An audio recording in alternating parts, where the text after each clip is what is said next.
Before we start, I like to give a huge shout out to all my Patreon members. All credit goes out to them as it's their support that is helping me create these videos. Also, don't forget to like, subscribe and comment to FMSCOUT's YouTube page.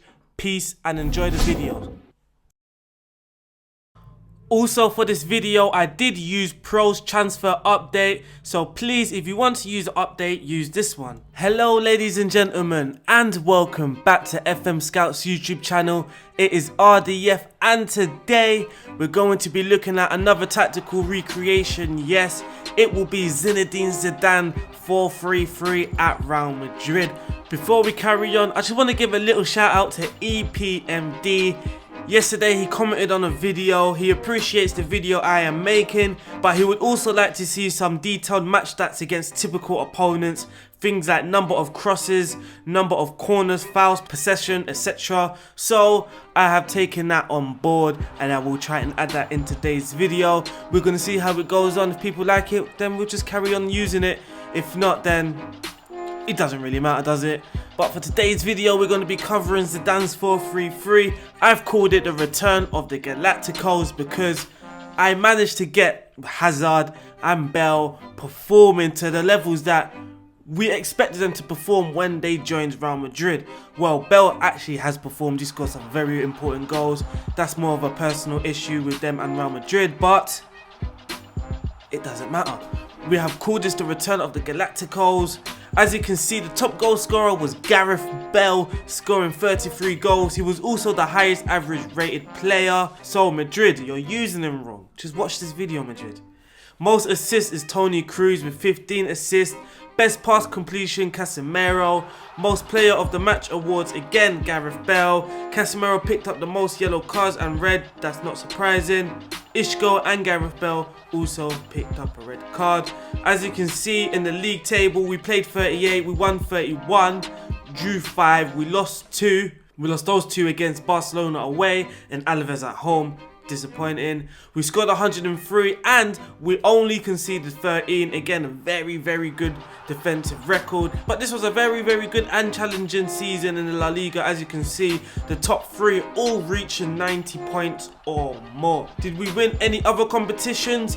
Yes, we did. We managed to win the Copa del Rey. We also won the Super Copa, so technically it's a double. I'm counting it as a treble. And in the Champions League, we did get knocked out in the semi-finals by Manchester City. We did actually play fairly poor in the Champions League. As you can see, our top goal scorer was Rafael Varane. But to be honest, when it came to the Champions League, I didn't really play Gareth Bale, or I didn't start him. I wanted to save his match fitness for the league games. This goes for the same as Hazard, so it is only natural that our performances would have declined when not playing our key players. So here's the tactic and we're going to talk about it a little bit. The way I see Zidane and how he sets up his team is to try and get the best out of his match winners. So the system is mainly built to get the best out of the attacking situations by being compact and balanced in Real Madrid's deeper areas. The main reason for his success, I believe it has to be the midfield 3. For me, Casemiro, if he hasn't been the best player for Real Madrid, then I don't know what people have been watching, but he has been a very excellent player, and his important role just sitting in front of the defense, closing down the ball. If you see his stats, he makes a huge amount of interceptions and a huge amount of tackles. That is very important. And then we've got the Toni Kroos role, the deep line playmaker, just in front of him on the left hand side. He is important to this because previously this side of the pitch was a weak link for Madrid, as Marcelo loved to get forward, but he wasn't so great coming back. And what Zidane has done is told Kroos to stay in these deeper areas as a deep line playmaker, but also stay wider in those channels, so if we do lose the ball, we have enough players and enough bodies to stop that counter attack and the opposition getting in behind. In the transitional play as well, Real Madrid love to close down. They want to close down high and early. They want to force the opposition to either kick it long or make a mistake. Real Madrid's press is to try and force the opposition into little mistakes so they can turn over the ball, so Real Madrid can be on the ball quickly as possible. Again, if we check the stats and the PPDA, I think it's called, Real Madrid are actually one of the top counter-pressing teams.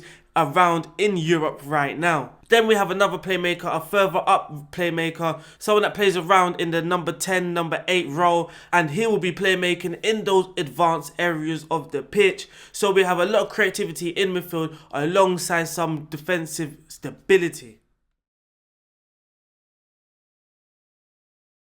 But for the instructions and how I achieve this, for the defensive line, I've gone for the higher defensive line and for the much higher line of engagement. This is a bit to try and squeeze the pitch as we have players in each line of the pitch. Then we have the defensive midfielder that is looking to close the ball and win the ball back in all these areas here. Then we have two central midfielders in the line above them. Then we have the two wingers further up, and then finally the striker ahead of them. For the pressing intensity, I have gone with the more urgent pressing intensity. Again, we're not going to go with the extremely urgent because this may open some gaps, and that is exactly what Zidane is trying to avoid. That is exactly what was Real Madrid's previous issue, and that is exactly what Zidane has fixed. So for pressing intensity, we've gone for the more urgent. Again, when you are playing those weak teams, you have the option to go to slightly more urgent. This can actually save some energy from your players for a next game. Get stuck in is another option you can use when you are playing against the teams like Barcelona who love possession-based football. And if you want to win the ball back a little bit more aggressive than usual, then get stuck in is a very good option for that. As I explained a little before, when the possession has been lost and when it's been won, Zidane has favoured the counter-pressing system and the counter system. When the possession has been lost, we want to counter and put pressure on the opposition. And when the possession has been lost, we want to get our players in those advanced positions and we're going to counter the opposition. When the goalkeeper is in possession, I have put slow pace down because Courtois in real life likes to make some mistakes. He's not very comfortable with the ball, so we are asking him to slow the pace down in a bid to try and make him make better possession when he is in possession of the ball. Not to rush and not to force too much because that actually might make him make a mistake. In possession, we have gone for some standard instructions here. So for the attacking width, we have just gone with fairly wide. That comes with the positive mentality. I have just left that because I felt it did the job, and to be honest, I don't think I see Real Madrid play necessarily very narrow or very wide. For the approach play, just like many top teams, we are going to be playing out of the back, of course, because we do not want to give away possession too easily. The passing directness, again, it is standard. It comes with the mentality. But the tempo, which is a very interesting one, we have gone with much lower. Some people will say, well, actually, Zidane's team played with a decent amount of tempo, and I actually do agree with that. But this is only approach play, not when certain players have the ball. So, for example, with my two deep line playmakers, you will notice they have taken more risk.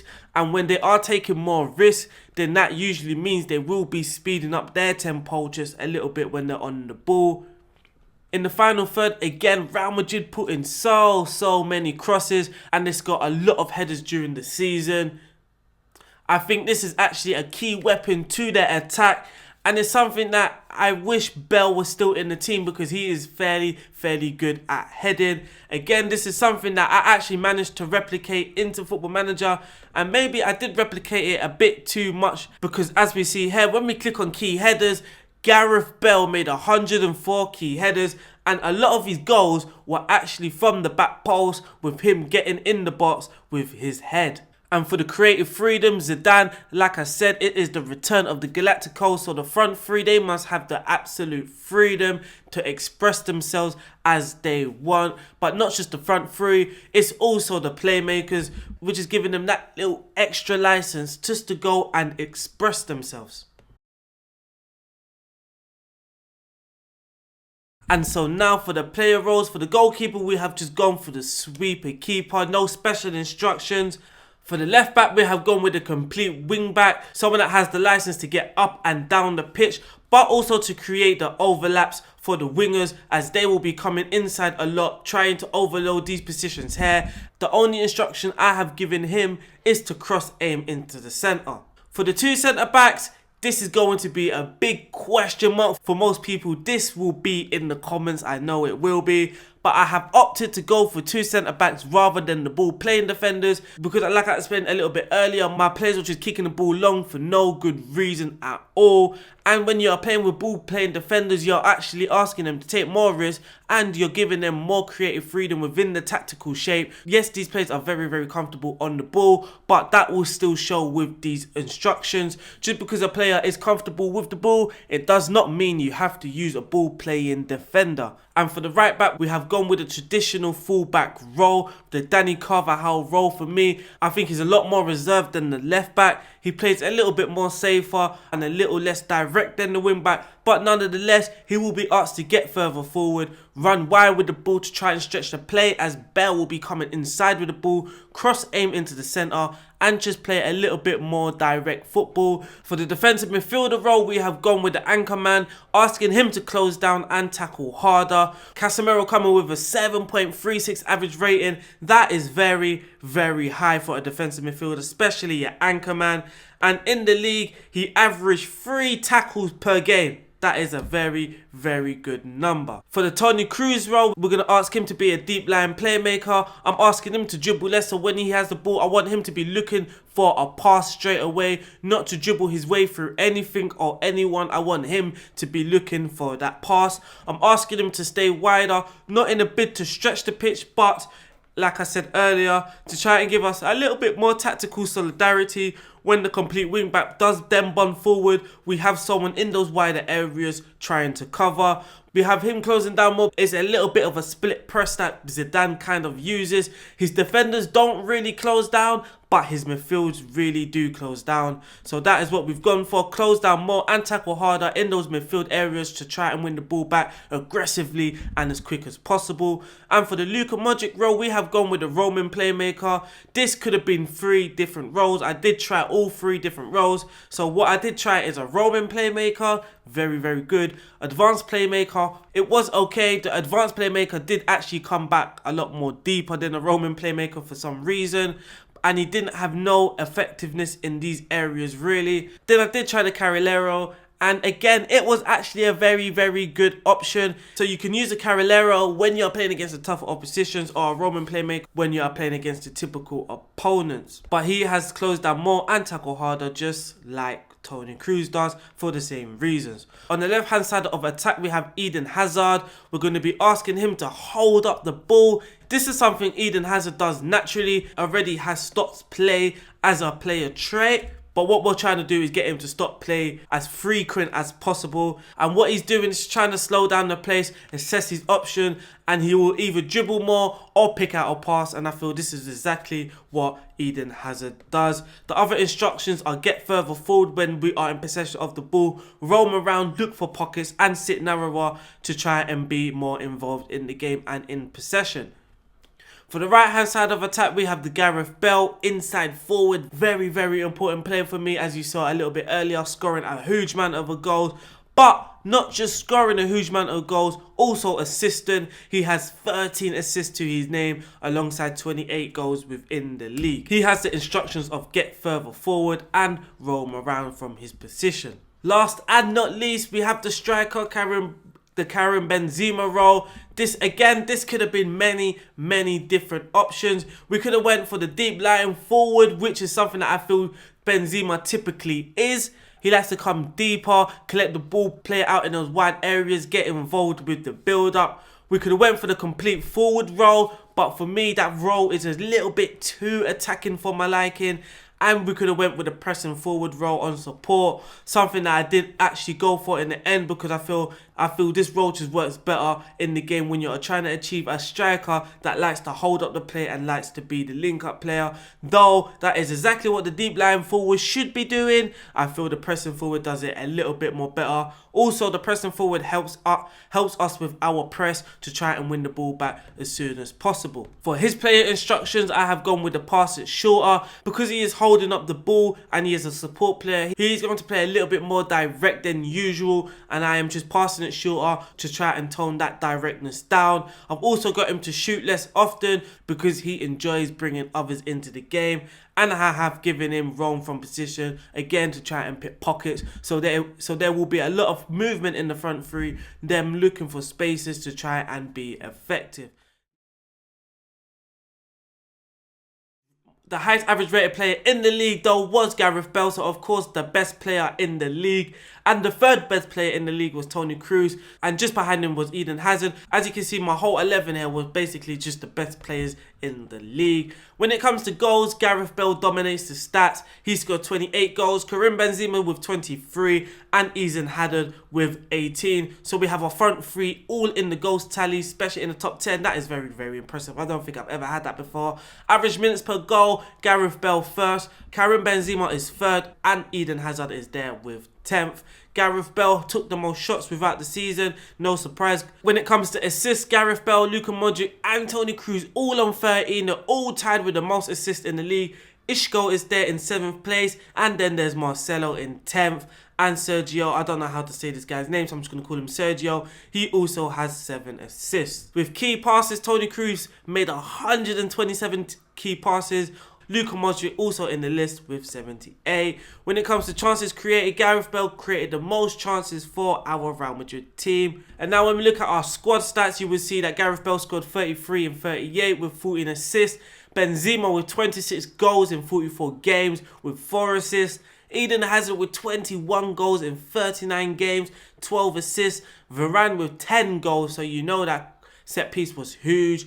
Modric scored 8 goals, that's a decent return, but with 14 assists, very, very good.